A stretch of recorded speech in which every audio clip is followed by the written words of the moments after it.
நான் எங்கள் அம்மாவை கடைசியாக இப்போது கவனிச்சிக்கிட்டு இருக்கும்போது எனக்கு ஒரு வசனத்தில் ஆண்டவர் காரியம் பேசினார். அவங்கள கடைசியாக சில நாட்கள் கவனித்து கொண்டிருந்த போது, நீங்கள் எனக்கு சாட்சிகளாக இருப்பீர்கள்னு ஆண்டவர் சொன்னார் இல்லையா? இந்த சாட்சியை நம்ம ஒன்லி ஸ்பிரிச்சுவலாக மட்டும் எடுத்துக்கிறோம்ல. ஆண்டவர் சொல்கிறாரு, வாழும்போது மட்டும் சாட்சி அல்ல, நம்முடைய மரணம் கூட மற்றவருக்கு சாட்சியாக இருக்க வேண்டும். நான் மறிக்கிற விஷயம் கூட, மரணன்றது நம்மளை பொறுத்த வரைக்கும் ஏதோ ஒரு தப்பான விஷயமா போயிடுச்சு. மரணங்கிறது ஒரு நல்ல விஷயந்தான். கர்த்தர் இங்கேருந்து ப்ரொமோட் பண்ணி நம்மளை கூப்பிட்டு போய் என்ன பண்ண போகிறாரு? ரெஸ்ட் இன் பீஸ்ன்னு சொல்கிறோம், ஒரு ஆசீர்வாதமான ஸ்தலத்துக்கு தான் கூட்டிகிட்டு போகிறார். அதை நம்ம இன்றைக்கி ரொம்ப நமக்கு தெரியுது. இந்த பூமியிலேருந்து நம்ம போகும்போது கொஞ்சம் கஷ்டம்தான் கூட இருக்கிறவங்களுக்கு, ஆனால் அவங்க நல்ல இடத்துக்கு போயிட்டாங்க. அப்போ ஆண்டவர் சொல்கிறாரு, அதை பார்த்துட்டு இருக்கும்போது ஆண்டவர் உணர்த்தினார், நீங்கள் ஒருத்தருடைய அந்திம காலம் கூட அடுத்தவங்களுக்கு முன்பாக எப்படி இருக்கணும்? சாட்சியாக இருக்கணும். அவங்க மறிக்கும் போது கூட மற்றவங்க பார்க்கும்போது நினைக்கணுமா, இவங்கள மாதிரி தான் எனக்கு என்ன வரணும்? மரணம் வரணும். பூமியை விட்டு கடந்து போகும்பொழுது நான் இந்த மாதிரி கடந்து போகணும் அப்படின்னு சொல்லி. சில பரிசுத்தவான்களுடைய மரணத்தை குறித்து கேள்விப்பட்ட போது அவர்கள் எல்லாம் பிரசங்கம் பண்ணிட்டு உட்காரும்போது, அதாவது மெசேஜை முடிச்சுட்டு சேரில் உட்காந்துருக்காங்க, கடைசி ஜெபத்தை பாஸ்டர் பண்ணிட்டு கூப்பிடுறாரு அந்த பரிசுத்தவானை, ஐயா போகலாமான்னு. அவர் அப்படியே கர்த்தருக்குள்ள நித்திரை அடைஞ்சிருக்கிறார். எப்பேற்பட்ட ஒரு முடிவு பாருங்கள். இதெல்லாம் பெரிய ஆசீர்வாதம். ஒரு பரிசுத்தவானை குறித்து கேள்விப்பட்டேன். அவர் காலையில் குளித்து ட்ரெஸ் பண்ணி போட வேண்டிய ட்ரெஸ்ஸை போட்டு வாசலில், அதாவது அந்த சோஃபா சேர் மாதிரி இருக்குமா, அதில் கையை நீட்டி படுத்துக்கிட்டாராம். அவங்க படுத்த பிறகு போய் காஃபி கொடுக்கலான்னு அவங்க ஒய்ஃப் கூப்பிட்றாங்களாம். அவர் கர்த்தருடைய ராஜ்யத்துக்குள் நித்திரை அடைந்து விட்டார். இந்த மாதிரி பூமியை விட்டு கடந்து போகிறது கூட எப்படி இருக்குது? ஒரு சாட்சியாக. ஒரு சிலர் போகும்போது நமக்கு கஷ்டமாக இருக்குது, ஐயோ முதுமை இப்படி தான் இருக்குமா, மரணம் இவ்வளோ கஷ்டமாக இருக்குமா, அவங்க படுற பாடுகளை நம்ம பார்க்குறோம். பார்த்துட்டு நம்ம என்ன நினைக்கிறோம்? இப்படி ஒரு மரணம் நமக்கு வரக்கூடாது அப்படின்னு நினைக்கிறோம். இது ஒரு வகையான சாட்சி. ஆனால் ஆபிரகாமுடைய மரணத்தை பார்க்கும் பொழுது அவனுடைய மரணத்தில் மிக முக்கியமான ஒரு காரியத்தை ஆண்டவர் நமக்கு உணர்த்துறார். நான் படிக்கும் போது எனக்கு உணர்த்துறதை உங்களுக்கு சொல்கிறேன். ஆபிரகாமுக்கு நிறைய மறுமனையாட்டிகள், நிறைய பிள்ளைகள் இருந்தார்கள். அதே 25ஆம் அதிகாரத்தில் 1வது வசனத்தை வாசிங்க பார்ப்போம். ஆபிரகாம் கேத்தூராள் என்னும் பேர் கொண்ட ஒரு ஸ்திரீயையும் விவாகம் பண்ணி இருந்தான். 6வது வசனம், ஆபிரகாமுக்கு இருந்த மறுமனையாட்டிகளின் பிள்ளைகளுக்கோ. அப்போ ஆபிரகாமுக்கு நிறைய மறுமனையாட்டிகள் இருந்திருக்கிறாங்க. இவங்க அத்தனை பேர் இருந்திருக்கிறாங்க. ஆனால் இவங்க எல்லாரையும் அவர் என்ன பண்ணிட்டாரு? மறுமனையாட்டிகளின் பிள்ளைகளுக்கோ ஆபிரகாம் நன்கொடைகளை கொடுத்து தான் உயிரோடு இருக்கும் போதே அவர்களை குமாரனாகிய ஈசாக்கை விட்டு கிழக்கே போக கீழ் தேசத்திற்கு அனுப்பிவிட்டார். அப்பவே பசங்களெல்லாம் அனுப்பிட்டார். மறுமனையாட்டிகளின் பிள்ளைகள் எல்லாம் அனுப்பி விட்டுட்டார். பரிசுகளை கொடுத்து அனுப்பினார். ஒரு குரூப்புக்கு என்ன பண்ணுறாரு? பரிசுகளை கொடுத்து அனுப்பிவிட்டார். இது ஒரு வகையான நம் பிள்ளைகளை நாம் வளர்க்கிறதுக்கான அடையாளம். நாம் நிறைய காரியங்களை நம் பிள்ளைகளுக்கு கொடுக்குறோம். நிறைய காரியங்களை நம்ம இன்னும் சொல்லப்போனால் இந்தியன் பெற்றோரை போல, அதாவது இந்த ஆசியாவில் இருக்கிறதுல குறிப்பாக இந்தியன் பேரண்ட்ஸ் மாதிரி பிள்ளைகளுக்காக வாழ்கிறவங்க ரொம்ப கம்மி. நீங்கள் வெளிநாட்டிலலாம் போயிட்டீங்கன்னா 15-16 வயசுக்கு அப்புறம் பிள்ளைகள் என்ன செய்யாது? பெரும்பாலும் கூட இருக்காது. ஒரு 18 வயசுக்கு மேலெலாம் அவங்கவுங்க லைஃப் அவங்கவுங்க அமைச்சிப்பாங்க. அவங்களும் அப்படி ஆயிட்டாங்க, பெற்றோரும் அப்படி ஆயிட்டாங்க. பிள்ளைகள் கூட இருக்கணும் அப்படிலாம் கிடையாது. அவன் வருஷத்துக்கு ஒரு தடவை மதர்ஸ் டேக்கு அம்மா பார்ப்பான், ஃபாதர்ஸ் டேக்கு அப்பா பார்ப்பான். இந்த மதர்ஸ் டே ஃபாதர்ஸ் டேலாம் அதுக்கு தான் வந்துச்சு. வருஷத்துக்கு ஒரு தடவையாவது அவங்கள என்ன செய்யட்டும், பார்க்கணுன்னு சொல்லி தான் அந்த ஃபாதர்ஸ் டே மதர்ஸ் டே வந்துச்சு. இப்போ நம்ம எப்படி ஆகிட்டோம்னா நம்மளும் ஃபாதர்ஸ் டே மதர்ஸ் டேலாம் கொண்டாட ஆரம்பிச்சிட்டோம். நமக்கு வேறு இங்கெல்லாம் நம்ம அப்பா அம்மாவோடு தான் வாழ்க்கை ஓடுது இல்லையா? முடிச்சு பார்த்தா காலையில் அப்பாவை பார்க்கணும், நைட்டு தூங்க போகிறதுக்கு முன்னாடி எப்படி அப்பா அம்மாவை பார்த்துறோம். நம்ம அப்பா அம்மாவோட சண்டை போடாமல் இருந்துட்டோம்னா பெரிய விஷயம். நம்ம அந்த மாதிரி தான் நம்ம லைஃப் ஓடுது. நம்மளும் ஃபாதர்ஸ் டே மதர்ஸ் டே கொண்டாடுறான் ரீசன் தெரியாமல். அதில் என்ன ஒரு பெரிய கொடுமைன்னா, ஃபோனில் ஸ்டேட்டஸ் வைக்கிறான், happy Father's Day daddy I love யூன்னு. அவங்க அப்பா கிட்ட ஃபோனே இல்லை, யாருக்கு ஸ்டேட்டஸ் வச்சானே தெரில. இதான் இன்றைக்கி உள்ள நம்முடைய ரிலேஷன்ஷிப். ஆனால் நம்முடைய இந்திய பெற்றோரை பொறுத்த வரைக்கும் நாம் அதிகமாக பிள்ளைகளுக்கு நாம் காரியங்களை செய்கிறோம். நம்முடைய வாழ்நாளில் சம்பாதிக்கிறதுல பெரும்பான்மை யாருக்கு தான் போகுது? அதுவும் இந்த காலத்தில் ஃபீஸு, ஸ்கூலு எல்லாத்துக்குமே நம்ம செலவு பண்ணிடுறோம். அவர்களுக்கு எல்லா காரியங்களையும் கொடுத்து காரியங்களை வாய்க்க பண்ணுகிறோம். ஆனால் இவர்கள் எல்லோரும் கடைசி வரைக்கும் நிற்கிறார்களா? இவர்கள் எல்லாரும் கடைசி வரைக்கும் நம்ம வந்து பார்க்கிறார்களா அப்படின்னு சொல்லி பார்க்கும் பொழுது பெரும்பான்மையான நேரத்தில் நம்மிடத்தில் வாங்கி கொண்டு போகிற பிள்ளைகள் திரும்பி வந்து நம்மை பார்க்கிறது என்பது இயலாத காரியமாய் மாறிவிடுகிறது. இதான் இன்னைக்கு கடைசி காலத்தில் நிறைய பெற்றோர், முந்தியெல்லாம் இப்போ இருக்க பெற்றோர் நம்ம கொஞ்சம் ஞானமாக மாறிட்டாங்க. என்னென்னா சொத்து எழுதும் போது, பத்திரம் எழுதும் போது எப்படி எழுதுறாங்கன்னா எனக்கு பின் அப்படின்னு எழுதுறாங்க. இப்போ ஒரு 30 வருஷத்துக்கு முன்னாடி அப்படி எழுத மாட்டாங்க. கடைசியாக இருக்கும் போதே என்ன பண்ணிடுவாங்க, எல்லாத்தையும் பிள்ளைகளுக்கு பிரித்து கொடுத்துருவாங்க. அது ஒரு அக்கேஷன் மாதிரி அவங்களுக்கு, அதை பிரித்து கொடுக்கறது ஒரு சந்தோஷம். பிரித்து கொடுத்ததோட கதை முடிஞ்சு. அதுக்கப்புறம் அவரை யாருமே பார்க்கறது இல்லை. அதுக்கப்புறம் அவர் என்ன ஆனார்னே ரொம்ப கவலைக்கிடமாயிருச்சு அவர் நிலைமை. அதனால் இப்போ இருக்க பெற்றோரெல்லாம் என்ன ஆகிட்டாங்க, ரொம்ப கேர்ஃபுல் ஆகிட்டாங்க. அவங்க சொல்கிற வார்த்தை என்ன தெரியுமா, எனக்கு அப்புறம் நீங்கள் எல்லாத்தையும் எடுத்துகிட்டு போயிருங்க. அப்போனா என்ன அர்த்தம், நான் இருக்கிற வரைக்கும் தரமாட்டேன்னு அர்த்தம். என்ன காரணம், கொடுத்தா இவரை நடுத்தரில் நிறுத்திடுறான். அதுக்கப்புறம் இவர் அவங்ககிட்ட என்ன பண்ண வேண்டியிருக்குது, கெஞ்ச வேண்டியிருக்குது. அப்புறம் அப்பாவையும் அம்மாவையும் கொரியராக மாற்றிடுறான். 6 மாதம் அவங்க வீட்டில் இருங்க, 6 மாதம் எங்கள் வீட்டில் இருங்க. அப்புறம் அப்பா அம்மா வச்சுக்கிட்டே 2 பிள்ளைங்களும் சண்டை போட்டுக்கிறான். நான் மட்டும்தான் பார்க்கணுமா, நீ பார்க்க மாட்டியா? அப்போ அவன் கேட்குறான், நான் மட்டும்தான் பார்க்கணுமா, நீ பார்க்க மாட்டியா? அப்புறம் அப்பா அம்மாவை பிரிச்சிடுறாங்க. 6 மாதம் அம்மா அவங்க வீட்டில் இருக்கட்டும், அப்பா என் வீட்டில் இருக்கட்டும். அந்த அப்பா அம்மாவுடைய நிலைமையை நினச்சி பாருங்க. அவங்களுக்கும் மனசு இருக்குது, அவங்களும் பார்த்துட்டே இருக்கிறாங்க. ஆனால் அவங்க லைஃப் முழுக்க அவங்களுக்கு தான் என்ன செய்கிறாங்க, செலவு பண்ணுறாங்க, எல்லாத்தையும் கொடுக்குறாங்க. இப்போ இதை பார்க்க ஒரு ஜென்ரேஷனுக்கு என்ன ஆகுது. என்னுடைய ஃப்ரெண்ட் ஒருத்தர் இருக்கிறார், அவர் அடிக்கடி எங்கிட்ட பேசும்போது சொல்வார், ஜெகன் இந்த பயலோட எவனையும் நம்ம கூட வச்சுக்க கூடாது ஜெகன் அப்படிம்பார். ஏன்னொன்னே இவனுங்க இப்போவே நம்மளை இந்த பாடுபடுத்துகிறானுங்க, கடைசி காலத்தில் கண்டிப்பாக இவனுங்க நம்மளை என்ன செய்ய மாட்டானுங்க, பார்க்க மாட்டாங்க. இன்றைக்கி எல்லாருக்குமே அப்படி ஒரு எண்ணம் இருக்கிறது. என்ன இருக்குது, கடைசியில் யாருமே வந்து நமக்கு என்ன செய்ய போகிறதில்ல, பார்க்க போகிறதில்ல, எல்லாம் நமக்கு இருக்கட்டும். இது நமக்கு இல்லை, ஆபிரகாம் காலத்திலே இருக்குது. ஆபிரகாம் என்ன பண்ணிட்டாரு, நன்கொடைகளை கொடுத்து அனுப்பிவிட்டார், எல்லாரையும் அனுப்பிவிட்டார். இருக்கும் போதே யாருமே ஈசாக்கு, அதுக்கு வந்து ஒரு ஸ்பிரிச்சுவல் காரணம் இருக்குது, உலக பிரகமாக இருக்குது.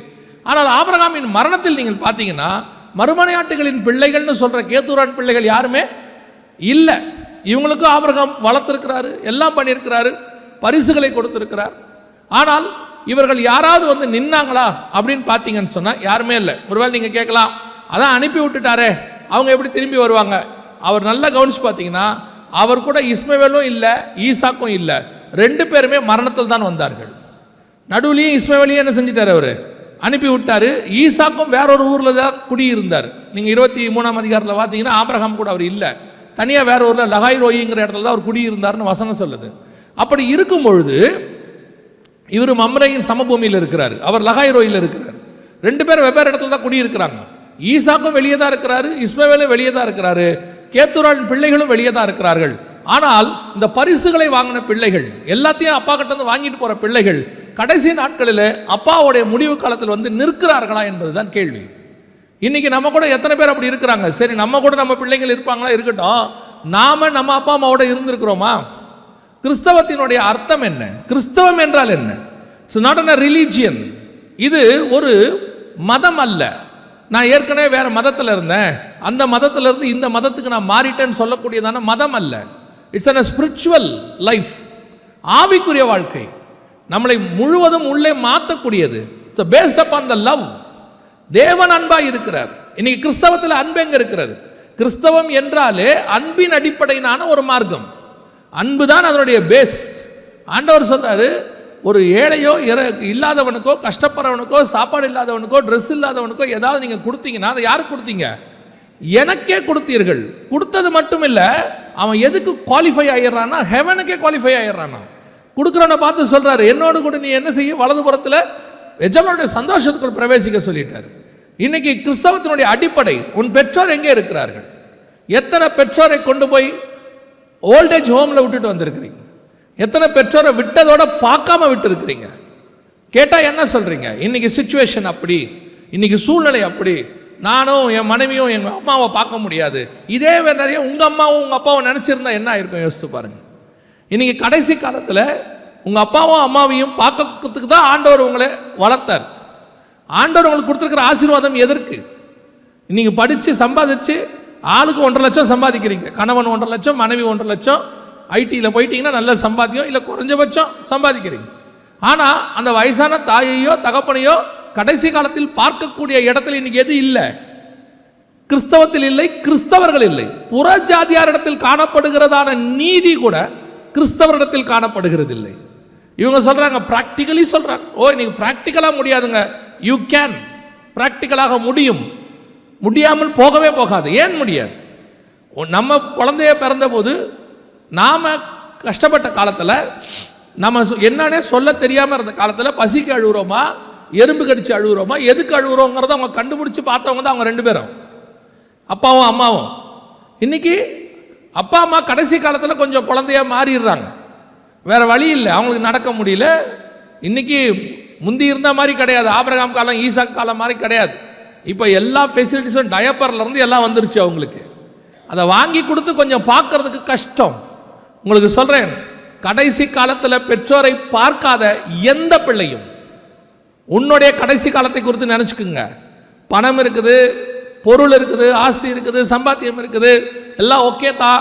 நம்மளுடைய கடைசி காலம் நல்லா இருக்கும், இன்சூரன்ஸ் போட்டு வச்சிருக்கிறேன், எஃப்டி போட்டு வச்சிருக்கிறேன், மாதம் மாதம் எனக்கு பணம் வந்துடும் அப்படின்னு நீங்கள் நினச்சிங்கன்னா பணம் இருக்கும், எல்லாம் இருக்கும்.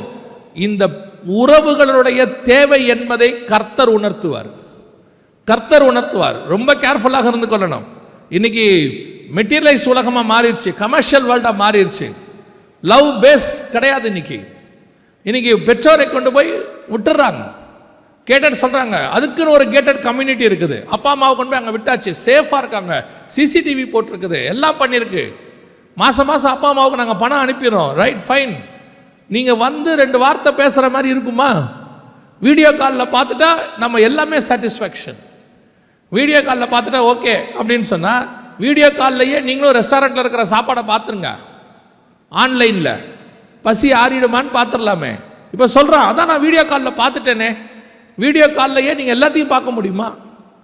ஆண்டவர் உண்டாக்குனது எதுக்காக? இன்னைக்கு நன்கொடைகளை வாங்கி கொண்டு போன பிள்ளைகள் இருக்கிறார்கள். முடிவில் வந்து நின்றார்களா? கடைசியில் வந்து நின்னாங்களா?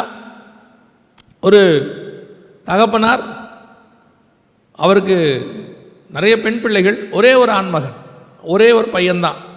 அவனை தான் ரொம்ப நல்லா வளர்த்தார், பெரிய பையன். அவன் பிள்ளைகளையும் முடிஞ்ச அளவுக்கு வளர்த்தாரு. ஆனால் அவனை ரொம்ப படிக்க வச்சார். காரணம் என்ன அப்படின்னு கேட்டால், எனக்கு அப்புறம் என் பிள்ளைகளை அவன் பார்த்து அவங்களுக்கு திருமணம் பண்ணி கொடுத்துருவான் அப்படின்னு சொல்லி நல்லா படிக்க வச்சு நல்ல வேலை வாங்கி கொடுத்தாரு. சென்ட்ரல் கவர்மெண்ட்டில் வேலை இந்தியாவில். அந்த காலத்திலே கை நிறைய சம்பளம். திருமணமாகி சில மாதங்கள்லையே தகப்பனையும் தாயையும் தங்கைகளையும் விட்டு அந்த மனுஷன் போய்விட்டார். போன பிறகு இந்த தகப்பனுடைய இருதயம் உடஞ்சி போச்சு. கடைசியில் அவர் பிள்ளைகளெல்லாம் கரை சேர்த்துட்டார். அப்புறம் சாகிற நேரத்தில், ஆனாலும் தகப்பனுடைய இருதயம் பாருங்க, அவரை பார்க்கணும் ரொம்ப ஆசைப்பட்டார். ஆனால் அவரை தகப்பனை வந்து அவர் பார்க்கல. அவர் சில காரியங்களை சொன்னார், அது பண்ண முடியல, இது பண்ண முடியல, வரணுன்ட்டு. கடைசியாக மரித்த பிறகு தான் வந்தார். அந்த தகப்பன் உயிரோடு இருக்கும்போது பார்க்க முடியல, வரல. இருந்தாலும் மரித்த பிறகு தான் அவர் வந்தார். காலங்கள் போச்சு. அவருக்கு ஒரு பெண் பிள்ளை பிறந்தது. அதை அமெரிக்காவில் கல்யாணம் பண்ணி கொடுத்தாரு. அது அமெரிக்காவுக்கு போயிடுச்சு. கடைசியில் அவர் சாகும்போது நான் கூட நின்று கொண்டிருந்தேன். அப்போ அந்த மனுஷன் சொன்னார், ஒரே ஒரு தடவை என் மகளை நான் பார்க்கணும்னு சொன்னார். அந்த மகளுக்கு விசா கிடைக்கல. ஆனால் என்ன கொடுமைன்னா, அந்த மகளுக்கு கிடைக்கல, அவர்கள் குடும்பத்தார் அங்கே கூட இருந்தவங்களுக்கெல்லாம் கிடச்சிருச்சு. எல்லாரும் வந்துட்டாங்க, அத்தனை பேரும் அவர் பக்கத்தில் நிற்கிறாங்க. அந்த மனுஷன் கேட்டார், இவ்வளோ பேர் வந்துட்டாங்க, என் மகளை மட்டும் ஒரு தடவை பார்க்க முடியலன்னாரு.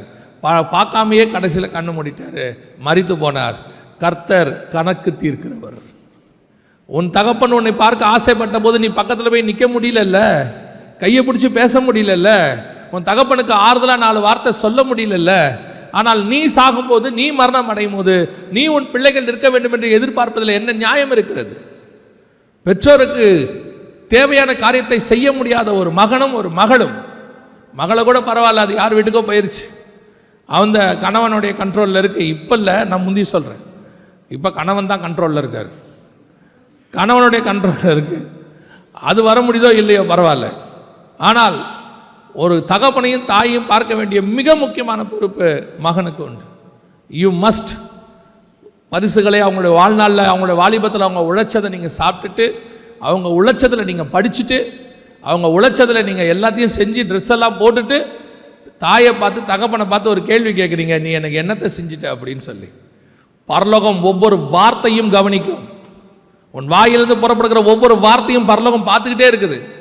உன் தகப்பன் ரா பகலாக வேலை செஞ்சு உன்னை உழைச்சி உன்னை காப்பாற்றி, உன் தாய் உன்னை ரா பகலாக உழைச்சி காப்பாற்றி உன்னை கொண்டு வந்து அப்படி வச்ச பிறகு நீ என் தாயின் தகப்பனையும் பார்த்து ஒரு நாள் கேட்குற, அப்படி என்ன பெருசாக செஞ்சிட்டீங்க?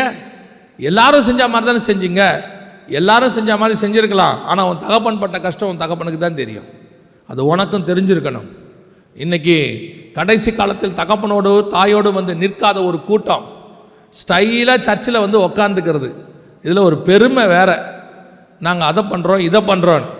முதல்ல நீங்கள் ஊழியம் பண்ணுறதை விட உன் தாயின் தகப்பனையும் கனம் பண்ணுங்க. அதான் ஃபஸ்ட். முதல்ல போய் அதை பாருங்கள். மேனேஜர் கூட உட்காந்து மணிக்கணக்கில் பேச முடியுது, ஃப்ரெண்ட்ஸோட உட்காந்து மணிக்கணக்கில் பேச முடியுது, அப்பா அம்மாவோட உட்காந்து 3 நிமிஷம் பேச முடியாது. உடனே வை வை வை ஃபோனை வை, எனக்கு வேலை இருக்குது அப்படின்றது. நல்லா கவனிச்சு கொள்ளுங்க. உங்கள் ஆபிரகாம் இடத்துலேருந்து பரிசுகளை வாங்கி கொண்டு போனவர்கள் திரும்பி வரவில்லை. அதே மாதிரி தான் நிறைய பேர் இன்றைக்கி தாய் தகப்பனுடைய உழைப்பில் வளர்ந்துட்டு தாய் தகப்பனை கவனிக்காத, கடைசி காலத்தில் கூட நிற்காத ஒரு கூட்டம்.